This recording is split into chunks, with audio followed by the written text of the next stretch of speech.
Alright guys, this is the review for our class on Thursday. We're going to be reviewing graphing absolute value functions. So I definitely recommend that for this review you have your assignment, your notes available. I put them on Google Classroom and it'll say the title of them, and now I've been making sure that I put notes on all of them, like the title notes, and they're attached. So make sure you have your notes with you to help you through this review. Alright, so one thing that's going to help us is knowing the vertex form, right? So that's this equation here. Okay, so here if you look at number 1, we're looking at only what's inside. So our h, right, x plus h. So that means that we're moving to the left. Remember, it's always the opposite. So we're going to be moving to the left 3 from our vertex. We're going to go 1, 2, 3. And then there is nothing above or below. Excuse me, we don't move up or down because there's no plus anything back here or minus anything. So that's all we do. And since there's nothing in front of the absolute value sign, we also just go up 1 over 1, up 1 over 1 to both sides, right? Just like our parent function. I'm gonna have to zoom in because it's not letting me write. Okay, so here we're going up 1 over 1, up 1 over 1 to both sides. Okay, and there's our graph. What is the domain? 99.9% of the time, or pretty much just all the time, the domain is going to be all real numbers. So you can use that funny looking R, or you can put parentheses, negative infinity to positive infinity. Alright, the range, we go bottom to top, and you go bottom to top, we start at 0, but then this keeps going, so it is to positive infinity. You could also write y is greater than 0 or equal to 0. Both would work. Alright, number 2, we're going to graph number 2. I like to start with the last number on there, our k. That tells me if I'm going to move up or down. It's a -4, so we're going down 4, 1, 2, 3, 4 from the origin. Then we have that -3 inside. So -3 tells me we're moving to the right 3. So 1, 2, 3 to the right. And that's pretty much where I can stop. So that's my point. This is where my vertex is. So there is, though, a here, or a vertical stretch. How did I know that? Well, because there's a number in front. That number is 2. So we can treat that right now kind of like our slope. Usually we don't have anything, so it's a 1. So here, because it's a 2, we can go up 2 over 1, up 2 over 1, up 2 over 1, up 2 over 1, and to both directions. So that is what our graph looks like, and it keeps going. So our domain from left to right, we go arrow to arrow. So again, it's all real numbers, or negative infinity to positive infinity. Our range, we go bottom to top. How low does this graph go? It goes all the way down to the -4. And how high does it go? It goes to infinity because it goes to arrows. Okay? Or you could also say just y is greater than -4. Alright, number 3. Number 3, we have 2 things happening. We have a vertical compression. I have 3 things happening. We have a negative compression. Vertical compression and compression. Negative, so that means that we're down. And we have a -2 inside. So the -2 tells me I'm going to move to the right 2. So there's our vertex, right there at the 2. Now I'm going to have a vertical compression, so right now you can think of it as your slope. You can go up 1 over 3, and to both sides, up 1 over 3, up 1 over 3, and there is our absolute value function. Oops, sorry, I messed up. there's the negative, negative, so actually it doesn't open up, it opens down. So then I go down 1 over 3, my bad, down 1 over 3, down 1 over 3, so it goes like that. Okay, so my domain is still left to right, so that doesn't change. It is all real numbers, or negative infinity to positive infinity. We're still going bottom to top, but that bottom is arrows, so that's negative infinity. And then at the top, though, it doesn't go on forever. It stops there at the 0. So you can write it like this, or you could say y is less than or equal to 0. Why? Because we are at the 0 and below. Alright, so that was our domain and range, which will be in your quiz on Thursday. Alright, let's do some more examples. Hopefully by the time we're done with all these examples, you definitely got it. Alright, so we're going to have a negative in the front, so it's going to open down here. We're going to have a plus 3 inside, so that's going to move to the left 3. And then we have a minus 2 on the back, that's going to move down 2. So down 2 is going to be here, to the left 3, 1, 2, 3 is going to be here. So that's where our vertex is. Then we have a negative, so we're not going up.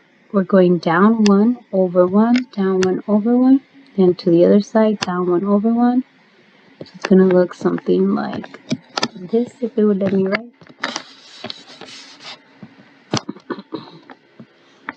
Okay. Then my domain again is going to be all real numbers, or negative infinity to positive infinity. We're going bottom to top. Well, that's arrows on the bottom. So that's negative infinity. And then at the top, we stop at the negative 2. You can write it like that, or you can write range as y is less than or equal to negative 2. Alright, number 5, we have a 2/3. We have a minus 2 inside the absolute value and a plus 3. Let's just start with the plus 3. In the back tells me we move up 3. The minus 2 inside, when it's minus, we go to the right. Then we have a 2/3. So I can plot my vertex here already. My 2/3 is, again, you can kind of think of it as your slope for now. It's positive, so we go up 2, 3, and the same thing on the other side. Okay, so it looks like this. Then we're going to do domain. It is negative infinity to positive infinity for all real numbers. We go bottom to top. What is the lowest this goes? It goes to, focus on your y value. It goes to 3. Careful, don't put 2. When you put 2, you're looking at the x value. Remember, domain is x, but the range is the y. So range starts at 3, then we go up. So to positive. Or you could just write the range y. Alright, number 6. Let's start with minus 5. The minus 5 tells me we move down 5. Then the plus 2 inside tells me we move to the left 2. And then that's where our absolute value, that is where our vertex is. It's just called the minimum because it's the lowest point, so just FYI. Then our 4 is in the front there, and remember, a 4 will actually give me a vertical stretch. So think of it as your slope. You're going up 4 over 1. So that would be here, up 4 over 1. And then I run out of room. Then up 4 over 1 on both directions. 1, 2, 3, 4. Okay. So something like this. Okay. Domain again is negative infinity to positive infinity over all numbers. My range is bottom to top, so that's going to be negative 5 to infinity, because that's the lowest it goes. Remember, you look at the y value for range, or you could also say y is greater than or equal to negative 5. So real quick, number 5 was a vertical compression, so it's wider. Number 6 is a vertical stretch, so it's more narrow.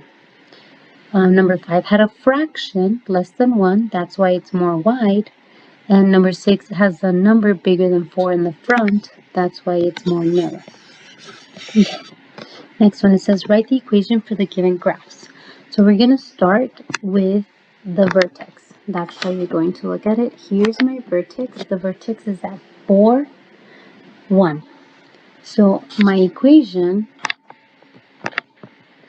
should have a 4 inside because of the absolute value sign, because we're moving to the right or left. Remember, right or left is inside the brackets. They're not called brackets, but so you know what I mean. And to move it to the right, you would have to subtract a 4. Okay, to the right is subtraction. Then we moved up 1, so outside the absolute value, put plus 1. And then you just want to double check that it's going up 1 over 1. And it is, so then you're good. You don't need to add a vertical stretch or compression in the front. No number. Alright, number 8. Vertex is at -4 and +2. So our equation, inside the brackets, if we're moving left, then we're adding 4. And then we moved up 2, so you put +2 outside at the end. And then you want to check if this is going down. Ooh, down means we have a negative in the front, right? Opening downward. And then it looks like it's going down 1 over 2. So this is -1 over 2. So this is a vertical compression by a factor of 1/2. All right, number 9. Our vertex is here at 6 +2. So inside we should have x -6. That would move it to the right. And then we moved up 2, so +2. Then we want to check what it's going up by. It's going up by 2 over 1. Up 2 over 1. So this is just 2. Okay? Alright. Next one. Number 10. The instructions are right above. It says, how does the function differ from the parent function f of x equals absolute value of x? Well, this 1/3, and I don't know if I can type in here. Let me see. I'll write it out and hopefully I can change it to text. Okay, so the 1/3 is going to be, first thing you're going to have there is a vertical compression, meaning it's going to get more wider. Let me see if I can change that to look nice and neat. Ooh, very good. Which means it got wider. What else is happening? There's a -9 inside the absolute value signs. So -9 moves or shifts, would be better, shifts to the right 9 units.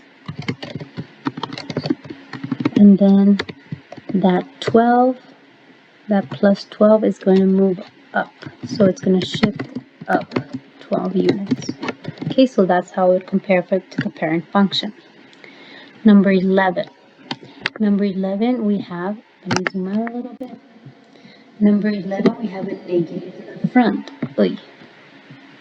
So the negative in the front is going to make, and I'm going to change colors just so we don't confuse it with number 10. It's going to open downward. So opens downward, or opens down, just easier, simpler to say. That +6 inside is going to make it move to the plus, moves it to the left, okay? Okay, not my best job there. Oh, man. I don't know how to delete that. Okay. Nope. Okay. Opens down. that plus 6 shifts to the left, shifts left 6 units. The 10 minus 10 shifts down 10 units. Not 20, 10 units. Okay, I know it doesn't look pretty. I tried to make it pretty and it didn't work out. Okay, number 12, we have a 4 in the front. So that 4 is going to be a vertical stretch because it's a big number there. So we're going to have a vertical stretch. And actually, a better way of wording it, I just put vertical compression on the 10. I should have a vertical compression by a factor of 1/3. Okay, so here we're going to do a vertical stretch by a factor, why is it so big, of 4. Then we have that minus 1 inside, so minus shifts right 1 unit. And then that plus 11 shifts up because it's addition, 11 units. Okay. Sorry guys about the size. I'm not very good with this. I'm still learning. Alright, number 13. Write the equation for each of the following. Start with f of x equals absolute value of x. Shift down 5 and left 3. Okay, so we're starting with that. So the new equation is going to be down 5. So this is going to be y equals. And then we're going to have the absolute value sign and x inside. And if it's going down, there should be a minus at the end. And left is going to be a plus inside. So plus 8. Number 14, we want to reflect over the x-axis and shift down 6. So then to reflect over, we need a negative in front of the absolute value signs. It doesn't say anything about moving left or right, so there's only going to be an x inside, plus or minus, and then a minus a 6 outside. Number 15, it says solve for x. Alright, so now we're solving absolute value functions. Remember, if it's already by itself, nothing in front, nothing in the back, then you set it equal. Ooh, hold on. Number 15, you cannot have an absolute value sign equal to a negative. So this is not possible. You cannot solve this one.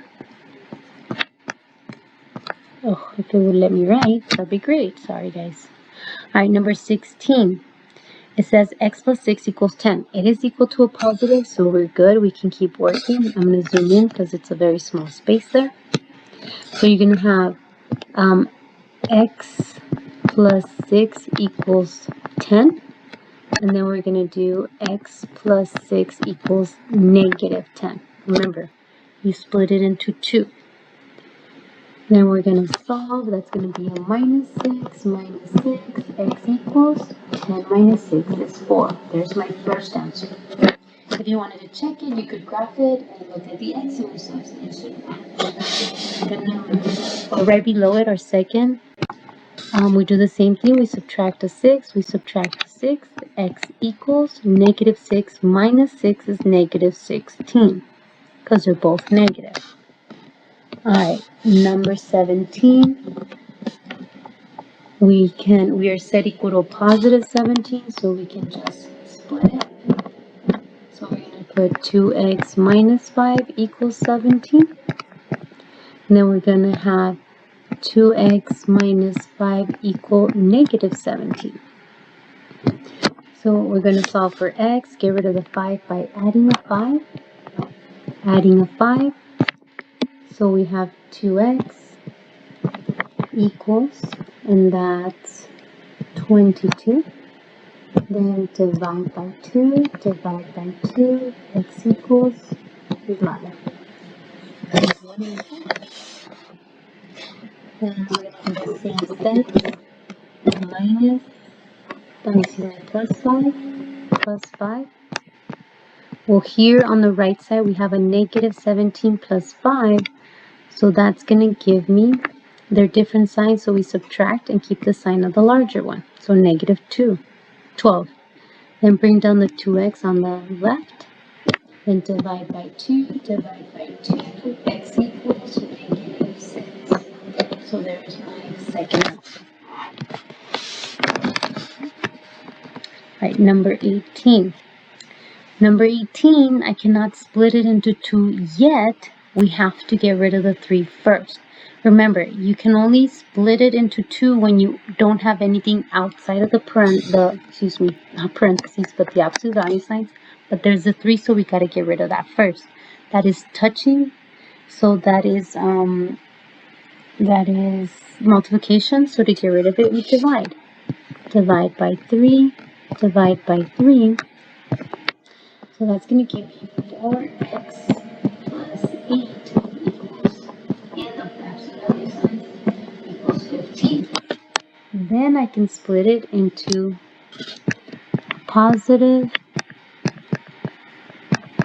set equal to positive 15, and then again set it equal to a negative 15.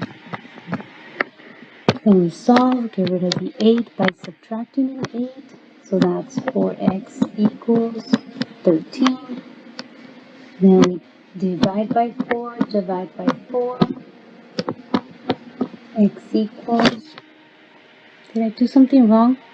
Oh man, I so did. Wow. 15 minus 8 is not 13. 15 minus 8 is 7. Oh my gosh. Wow. Talk about so many mistakes. Over here, it was 15 divided by 3, and for some reason I left it 15 instead of changing it to 5. So that definitely is going to change my numbers there. This should be a 5 because 15 divided by 3 is 5. So this is 5 and this is negative 5. So here, when I subtract an 8, 5 minus 8 is negative 3. Okay, so my answer is negative 3/4. Over here, we're going to do the same thing. We're going to subtract an 8. Subtract an 8. So it's going to be 4x equals, and they're both negative, so we add and keep the sign. Then we divide by 4, divide by 4, x equals.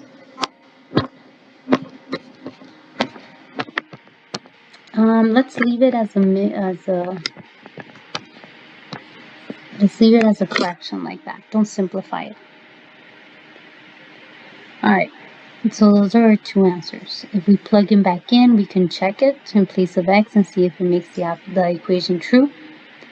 For the sake of time, I'm going to skip it, but if you catch a mistake, guys, I'll give you extra credit if you let me know.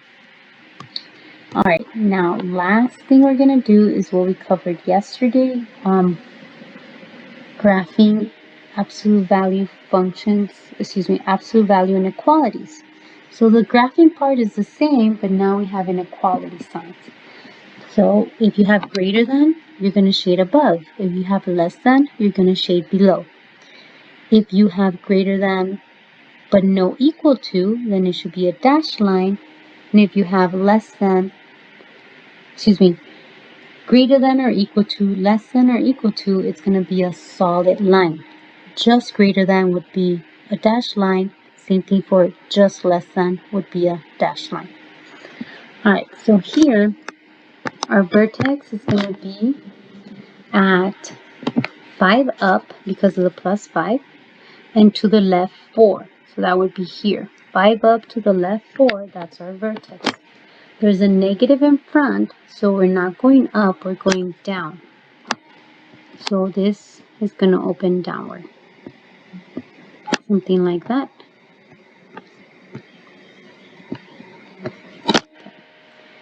Now, it is a solid line because this is greater than or equal to. The equal to makes it a solid line, and the greater than tells me I should shade above this equation or this function there.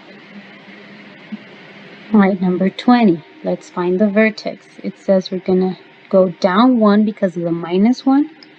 So we're going to go down 1, and the plus 3 inside tells me we move to the left 3. So down 1 to the left 3, this is where my vertex is going to be. Then we look at the inequality sign. The inequality sign is less than, so it is just a dashed line.